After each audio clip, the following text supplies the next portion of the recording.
Boleh nggak kita berharap punya istri yang cantik? Boleh nggak sih? Yang di atas pengen punya suami yang keren, boleh nggak?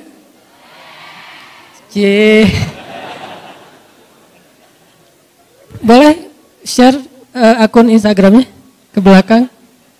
Diedit dulu tapi postingannya. Yang warnanya gelap diterangin ya. Kenapa boleh? Padahal di dalam ayat ini Allah mengatakan zuyyina linnas hubbus syahawati minan nisa. Dijadikan terasa indah di pandangan manusia itu syahawati minan nisa. Syahwat itu bukan cuma cinta ya. Di sini bahasanya terjemahannya halus. Syahwat itu kebutuhan biologis. Sehingga ada yang ngomong gini nih, sering ada di komen, ada di statement di sosmed tuh gini. Nikah mah jangan karena hawa nafsu, tapi karena Allah. Sehingga kalau ada yang nanya ke saya, Ustadz tuh nikah nafsu gak sih? Nafsu saya bilang.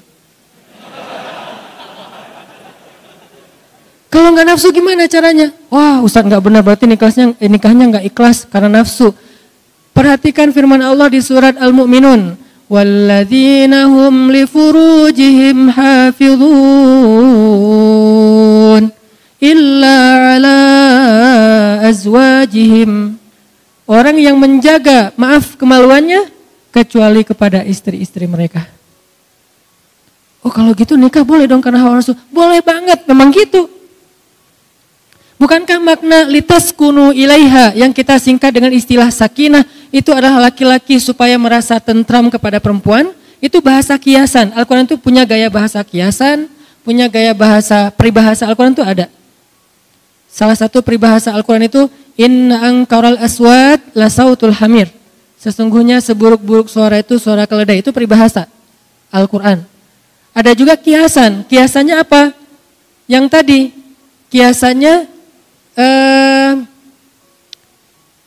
litaskunu ilaiha, supaya kalian merasa tentram kepada istri kalian. Maksud tentram di sini adalah bisa menyalurkan kebutuhan biologis dengan cara yang terhormat dan halal. Masa sih Ustadz?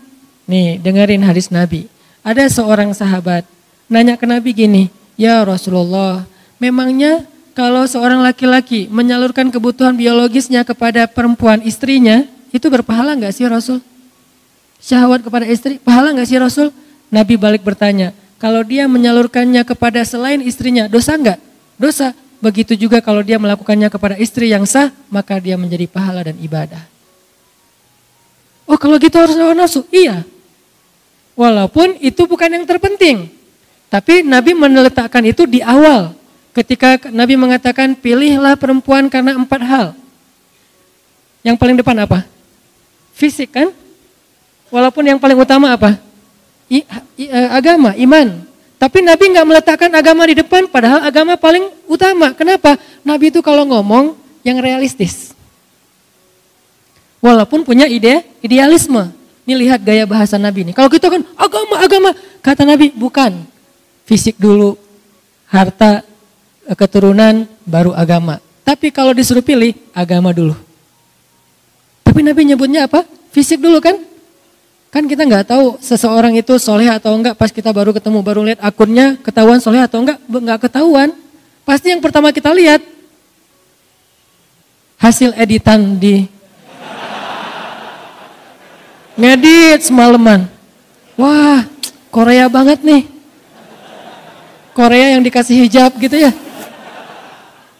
Boleh nggak kayak gitu? Boleh. Bukankah sahabat pernah mau menikahi seorang cewek, saking terjaganya dia nggak ngelihat calon istrinya. Nabi nanya, kamu udah ngelihat belum wajahnya? Belum ya Rasulullah. Kalau bahasa kita, enggak ya Rasulullah, saya mah menjaga pandangan. Kata Nabi, jangan gitu, lihat coba. Nabi kan orangnya realistis. Oh gitu ya Rasul, boleh saya lihat? Boleh. Akhirnya dia stalking. Bahasa sekarang stalking, bahasa hadisnya dia ngintip-ngintip. Kan stalking kan?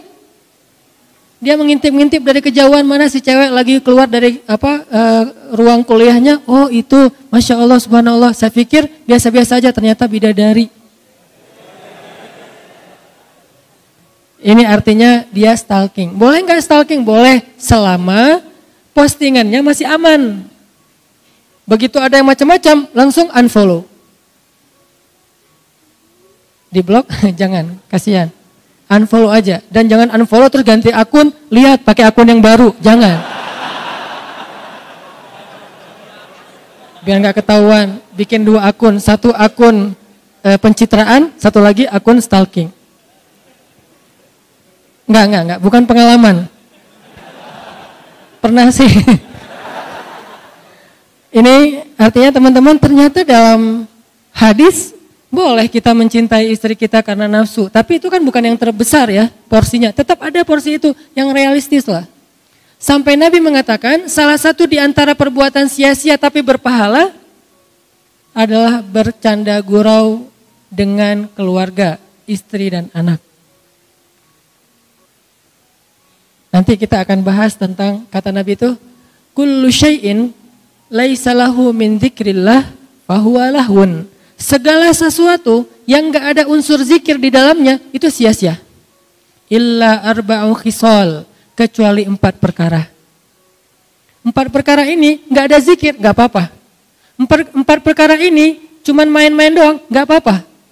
4 perkara ini senda gurau, enggak apa-apa. 4 perkara ini kata orang cuman sia-sia, enggak apa-apa, malah berpahala. Ada gitu Ustadz yang sia-sia berpahala? Ada, saya emang cari yang kayak gitu-gitu.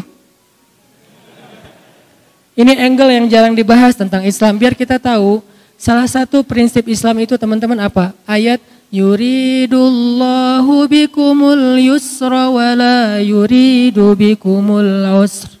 Ma anzalna alaikal qur'ana litashqa. Itu prinsip Islam.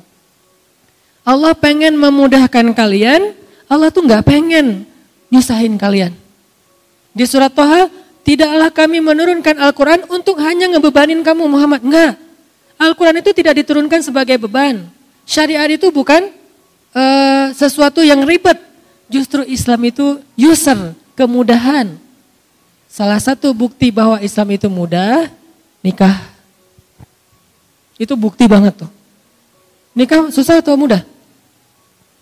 Mudah. Yang mempersulit nikah itu calon mertua berkumis tebal. Kalau syariat Allah mah gampang nikah itu, coba bayangin, cuman akad doang kan. Saya terima nikah fulanah binti fulan dengan mahar sekian-sekian. Kata saksi enggak sah, berarti yang mempersulit bukan Allah tapi saksi. Kenapa saksi mempersulit? Ternyata saksinya mantan. Hati-hati cari saksi ya.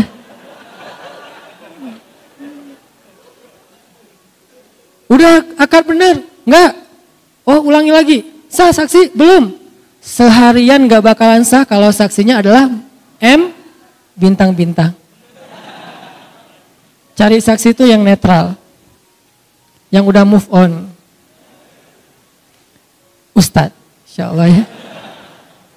Nih teman-teman, artinya akad nikah itu sederhana loh. Kalau kita nggak bisa akad dengan bahasa Arab, maka kita bisa pakai bahasa Indonesia. Nggak bisa hafal, boleh nyontek. Salah bisa diulang. Salah lagi bisa diulang. Nggak boleh sampai 3 kali salah passwordnya dikunci. Nggak ada tuh. Kan kalau akun yang lain 3 kali salah masukin password nggak bisa lagi ya. Kita harus detek lagi tanggal lahir, nama ibu, permainan yang disukai waktu kecil, segala macam. Kalau lupa gimana?